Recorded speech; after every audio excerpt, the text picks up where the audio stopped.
नमस्कारम नमस्कारम नमस्कारम dear students, आज जिस question के लिए पाए हैं वो है कॉनिक सेक्शन का क्वेश्चन है, जिसके बारे में मैं आपको ये भी बताऊंगा कि फाइनल एग्ज़ाम के अंदर कितने स्टूडेंट्स ने पहले इसको सही किया, मार्किंग स्कीम क्या थी, पहले उसको समझ लेते हैं। तो ये जो क्वेश्चन पूछा गया था ये सिंगल करेक्ट के अंदर पूछा गया था, तो सही करने पर +3 था, गलत करने पर -1 की मार्किंग थी। अब देखते हैं अक्रॉस इंडिया में कितने लोगों ने इसको सही किया, कितने लोगों ने छोड़ दिया, क्योंकि नेगेटिव मार्किंग है तो ऑब्वियस सी बात है जितने भी तुक्केबाज हैं वो सब पीछे हो जाएंगे। तो यहाँ पर फिर भी लोगों ने रिस्क तो लिया ही होगा। देखिए 67.14 स्टूडेंट्स ने इसको अटैम्प्ट नहीं किया, ठीक है। और ऑनली अगर आप देखें पूरे 20% से भी कम लोगों ने इस क्वेश्चन को सॉल्व किया है। सॉल्यूशन भी मैं आपको बताऊंगा। और 14% स्टूडेंट्स का ये गलत हुआ है। देख पा रहे हैं इस क्वेश्चन की डिटेलिंग। तो उस फाइनल एग्जाम के अंदर ये एक्चुअल का डेटा यहाँ पर इस तरीके से हुआ। अब आते हैं क्वेश्चन के ऊपर कि क्वेश्चन में ऐसे क्या बात पूछा गया था। इलिप्स के ऊपर क्वेश्चन है, P, Q है, फर्स्ट क्वाड्रेंट के अंदर है और एक डेटा करके पूरा एक लैंग्वेज वाला क्वेश्चन है।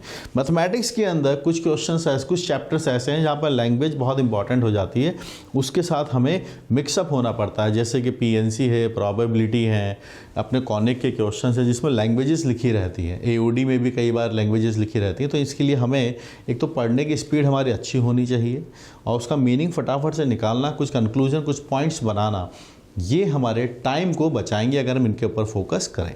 चलिए क्वेश्चन से भिड़ते हैं। जिस क्वेश्चन को नेशनल लेवल पर लेस देन 20% स्टूडेंट्स ने सॉल्व किया हो, आइए उस क्वेश्चन को सॉल्व करते हैं। Consider the ellipse x² by 9 + y² by 4 = 1 लिखा हुआ है। एक एलिप्स को हम बना लेते हैं। एक एलिप्स स्टैंडर्ड एलिप्स है, ये स्टैंडर्ड एलिप्स है तो अच्छी बात है। आइए बनाते हैं। यहाँ पर ये एलिप्स हमने बनाया, आगे बढ़ते हैं। एक पॉइंट है P, Q is the point in the first quadrant, ठीक है। फर्स्ट क्वाड्रेंट में एक पॉइंट है सच दैट P/Q²। ये जो डेटा लिखा है इसका मतलब आप समझिए, ये जो डेटा दिया है इसका मतलब क्या, लोकेशन ऑफ पॉइंट हमें दे दी गई कि पॉइंट्स को जब सेटिस्फाई करते तो =1 आता, पर ये तो ग्रेटर आ रहा है। 0 0 रखा जाता है इसके अंदर तो ये 0 और ये 1 यानी कि साइन उल्टा आता, तो ये ओरिजिन के बाहर यानी सेंटर के बाहर वाली लोकेशन है। या आप ये भी समझ सकते हैं कि S1 पॉजिटिव है, इसका मतलब पॉइंट कहाँ पर जा रहा है, आउटसाइड है, इलिप्स के बाहर है, ठीक है। पहली लाइन से कंक्लूजन निकल गया, पॉइंट इज आउटसाइड।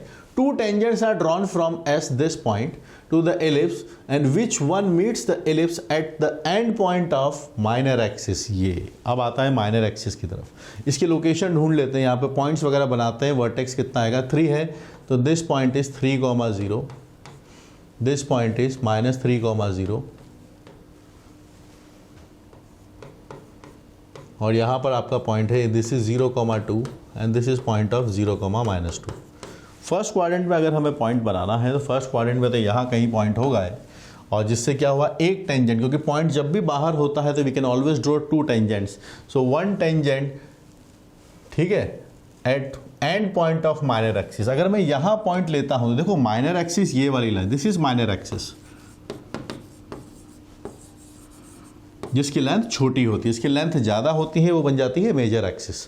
तो माइनर एक्सिस का एंड पॉइंट यहाँ है, तो यहाँ से इस पे कैसे टेंजेंट बनेगी, तो कट करते हुए आएगा। अगर टेंजेंट बनने का चांस है तो इस वाले से बनेगा, तो इस वाले से हम इसकी टेंजेंट बना देते हैं। तो यहाँ से ये टेंजेंट बनेगा इस तरीके से यहाँ पर जाता हुआ, और यहाँ पर कहीं पर एक पॉइंट बनेगा और उस पॉइंट से एक टेंजेंट इधर भी बाकी बनेगी। तो this is the point S, P, Q। So there is a one tangent at the end points of minor axis, other tangent meets the ellipse at the point T in fourth quadrant। yes, तो ये actual diagram हम इसका बना रहे हैं। तो fourth quadrant में एक पॉइंट है, T पर जाके इसने कनेक्ट किया। पूरे क्वेश्चन जो था ये 5 लाइन का था, हमने 3 लाइन डिकोड कर ली है। आगे बढ़ते हैं। T is in the fourth quadrant, let R be the vertex of the ellipse। Vertex ये रहे, ये वर्टेक्स होते हैं end points of major axis. तो 2 आएंगे, तो बताया होगा with positive x coordinate. JEE advance की यही खासियत है, वो क्वेश्चन को कंप्लीटनेस की तरफ लेकर जाते हैं, कोई कंफ्यूजन रखते नहीं है, और रखेंगे तो फिर सिंगल करेक्ट में नहीं पूछेंगे, MCQ की तरफ ले जाएंगे। पॉजिटिव एक्स एक्सिस वाला पॉइंट ये है, so this is point R, 3,0, ठीक है। O be the centre of the ellipse, this is O, और फिर बोला है ORT का एरिया दे रखा है हमें, ORT का एरिया है 3/2। अब आपके पास है ORT, जो यहाँ O है, यहाँ R है और ये T है। ऐसा करने से एक हमारे पास है ट्राइंगल बन जाएगा जिसकी बातचीत हो रही है। आइए समझते हैं इसका एरिया हमें दिया हुआ है। एक बात बताइए, एलिप्स के ऊपर तो कोई भी पॉइंट माना जा सकता है। तो अगर हमारे पास एलिप्स ये वाला है x²/9 plus y²/4 is equal to 1 है, तो टी पॉइंट क्या माना जाएगा, a cos थीटा यानी 3 cos थीटा, कॉमा ये 4 है तो 2 sin थीटा। क्योंकि ये दे रखा है कि ये 4th क्वाड्रेंट में होगा,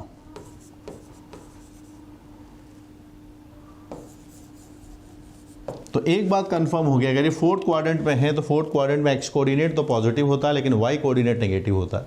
ध्यान रखेंगे, this has to be positive and this has to be negative. ठीक है, अब क्योंकि हमें एरिया दे रखा है तो उसकी हम बात करते हैं। Area of triangle ORT।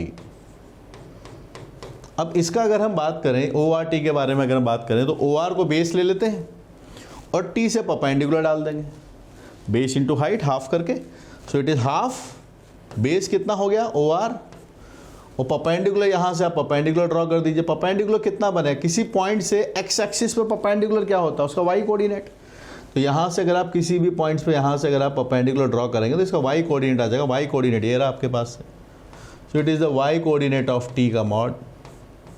t point का y कोऑर्डिनेट निकाल दीजिए, दिस इज रिटर्न एज 3/2। ये दिया है 3/2, तो ट्राइंगल का बेस आ गया, परपेंडिकुलर जो होगा क्योंकि y कोऑर्डिनेट है वो आ जाएगा आपके पास से। 2 से 2 कैंसिल है, OR की वैल्यू 3 है, इट इज़ 3, और यहाँ से आपके पास है twice of mod of sine theta, it is 3। तो इसको थोड़ा और सिंप्लीफाई कर लेते हैं। मॉड है, हमें पहले बोल दिया है कि ये नेगेटिव आएगा, तो साइन थीटा की कौन सी वैल्यू हम पिक करेंगे, -½ को हम पिक कर लेंगे। कौन सा डेटा पिक करेंगे, -½ ठीक है, -½ हमने पिक कर लिया, तो यहाँ से आपको थीटा पता चल गया, थीटा कितना आएगा -30। -30 है तो टी पॉइंट हमें पता चल गया, फिर टी पॉइंट आएगा 3 cos 30 जो कि बनेगा √3/2, एंड ये वाला डेटा 2 sin 30 यहाँ से डेटा बनाएंगे, इट इज़ -1 2 sin थीटा। ठीक है, अब आगे बढ़ते हैं और क्या डेटा पूछा उसके हिसाब से बात करते हैं। तो काफ़ी सारी नॉलेज को तो यूटिलाइज़ कर लिया, फिर पूछ रहे हैं बताइए कौन सा ऑप्शन करेक्ट है। इतना सॉल्व नहीं भी करते तो हमें ये पता है कि टेंजेंट जो बनेगी, क्योंकि इस वाले पॉइंट से पास होगा, this tangent is going to be a horizontal tangent. Horizontal tangent जो होती है वो y = कांस्टेंट होती है। क्या होती है वो, y = कांस्टेंट। तो यहाँ से this line is parallel to x axis, 0,2 से पास होता है, तो इस लाइन की इक्वेशन तो फिक्स है, y = 2 आएगा। ये तो हम इसको सॉल्व करने के पहले कंक्लूड कर सकते हैं, y = 2 आएगा। और अगर y = 2 आ गया तो यहाँ से ये पॉइंट भी इसी पे लाई करेगा, और इसी पे लाई करेगा तो q = 2 आ गया है। q = 2 आ गया तो c और d का तो चांस ही नहीं है। अगर ये सब नहीं भी सॉल्व किया है, बस इतना ऑब्जर्व कर लिया किसी ने, तो c और d को तो 50-50 वाली लाइफ लाइन यहाँ पर लग जाएगी। कई बार एग्जाम में ऐसा होता है कि पूरे सवाल सॉल्व नहीं होते, कुछ क्वेश्चन 4-5 क्वेश्चन ऐसे होते हैं जो आधे आधे इक्वेशन बन के छोड़ देते हैं, मैनिपुलेशन में फंस जाते हैं, कैलकुलेशन में फंस जाते हैं। तो वहाँ पर आप लॉजिकली अगर थोड़ा सा रिस्क लें तो बात बना सकते हैं। जैसे ये दोनों तो गलत हो गए, अब इन्हीं दोनों में से एक आंसर है, टाइम की कमी हो तो you can go for attempt, कि इसको आप ट्राई करके देख लें, आप थोड़ा रिस्क ले लें। तो आंसर ए और बी में से होगा। अब तो खैर हम तो पूरा आंसर निकालेंगे। यहाँ पहुँचे, टी का वैल्यू आया 3√3/2, -1। यहाँ पे आने के बाद अब हमें कुछ और बातें बताई गई होंगी, बस पता करना है। ठीक है, एक बात मिस हो गई, ये इसकी टेंजेंट है, तो हम इस टेंजेंट की इक्वेशन निकालते हैं। इस टेंजेंट से तो क्यों निकाला है, तो इस टी पॉइंट पर अगर हम टेंजेंट लिखना चाहें, now tangent on ellipse, because point on the ellipse है, तो क्या इक्वेशन होती है उस केस में, t = 0, यानी x(x1/9) पहले से ही है, x1 y(y1), ये रहा एलिप्स का इक्वेशन, y/4 y1 = 1। इसको सिंप्लीफाई करते हैं, x1 का कोऑर्डिनेट ये रहा, x/9 3√3/2, यहाँ से है y/4, it is -1, it is 1। ठीक है, यहाँ से आप डेटा सिंप्लीफाई करके बता सकते हैं कि क्या बात बनेगा। यहाँ x है आपके पास से, यहाँ से आपके पास से बनेगा डेटा 2√3 - y/4 = 1। इस टेंजेंट से कौन पास होगा, इस टेंजेंट से ये वाला पॉइंट पास होगा, s p, q, और q का वैल्यू तो हमको पता ही है, it is p, 2, because the value of q is 2। इसको सेटिस्फाई कर देंगे क्योंकि this tangent passes through this point, तो आप रख दीजिए यहाँ पर, तो आपके पास आएगा p अपॉन 2√2। यहाँ से आप 2 रखेंगे तो ये हाफ आएगा, it is 1। I am having this as 3/2 into 2√3। So the value of p is 3√3। The value of p is coming as 3√3। तो ए p भी आ गया है, q भी आ गया है। अब मार्क कर लेते हैं। 4√3 तो गलत है, the correct answer is a. Correct answer is a. तो q की वैल्यू 2 है और p की वैल्यू 3√3 है। समझे सवाल को बनाया, जिसको कि लेस देन 20% स्टूडेंट्स ने नेशन वाइज करेक्ट किया था। तो आप कई सारी बातें यहाँ से बना सकते थे। इसका प्रो टिप यही है, क्वेश्चन को साथ के साथ समझते चलिए। एक एक लाइन आपने पढ़ा तो उसको एक एक लाइन नोट डाउन करते चलिए, क्या लिखा हुआ है, क्या इसका मीनिंग है। जैसे हमने यहाँ पर ब्रेक डाउन करते चले है ना, क्या लिखा कैसे बना, वैसे बनाते चलिए। और प्रैक्टिस करने से चीज़ें इम्प्रूव होती हैं। तो उसको प्रैक्टिस के लिए आपको ज़रूर चाहिए होंगी। तो आप मेरी कोऑर्डिनेट वाली जो बुक है उसको आप पढ़िए इसके लिए। वैसे तो हर मैथमेटिक्स बुक्स अवेलेबल है, पर आप कॉनिक को भी पढ़ रहे थे तो कॉनिक के लिए आप डेफिनेटली कोऑर्डिनेट वाली जो बुक है उसको आप पढ़ सकते हैं, कोऑर्डिनेट ज्योमेट्री की। बाकी सारी मैथमेटिक्स बुक्स आपके सामने हैं। और मुझसे लाइव पढ़ने के लिए you can get connected with uplift JEE।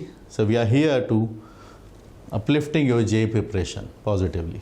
Thank you guys.